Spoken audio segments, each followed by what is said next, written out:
का गिलास किशन जी के हाथ से छूटकर लुढ़कता हुआ फर्श पर दूर चला गया। 75 साल के किशन जी की आंखों में शर्म और चेहरे पर मायूसी छा गई। 2 साल पहले हार्ट अटैक के बाद उनके हाथ अब थरथराने लगे थे।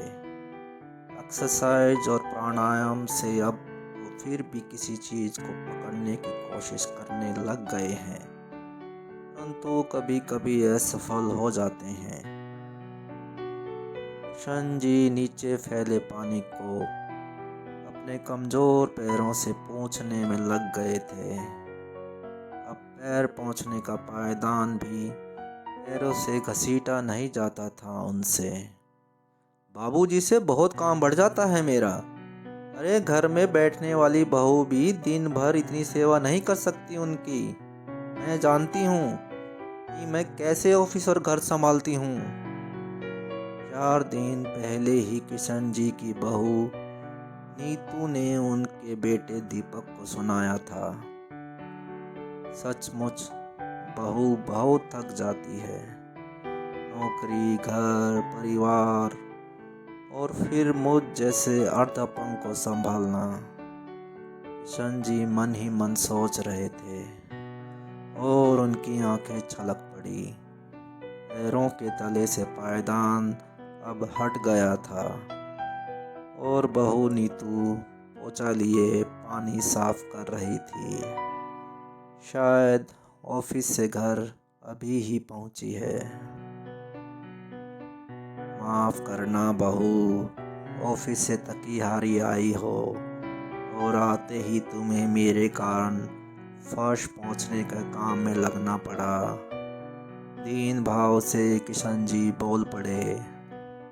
हाथ धोकर नीतू किशन जी के सामने बैठ गई और उनकी आंखों से आंसू पोंछकर कहने लगी, बाबूजी, आप भला क्यों इतना अपराध बोध से ग्रस्त हुए जा रहे हैं?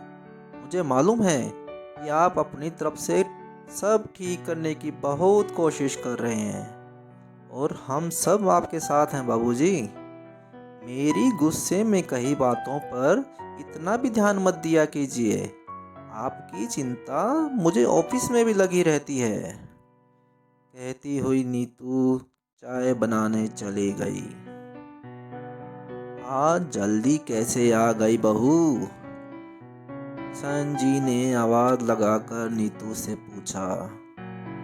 अरे बाबूजी, ऑफिस के लोग सामाजिक सेवा के एक कार्यक्रम के तहत किसी संस्था में जा रहे थे तो मैं घर आ गई। अब आप ही बताइए, आप घर में अकेले हैं तो ऐसे किसी संस्था में कोई मदद करके मुझे भला ऐसी कौन सी नेकी अलग से मिल जाती। नीतू की ये बातें सुनकर किशन जी के हृदय में स्नेह और आशीर्वाद की ढेरों लहरें उमड़ने लगी। फ्रेंड्स, आपको ये मेरा पहला प्रयास कैसा लगा?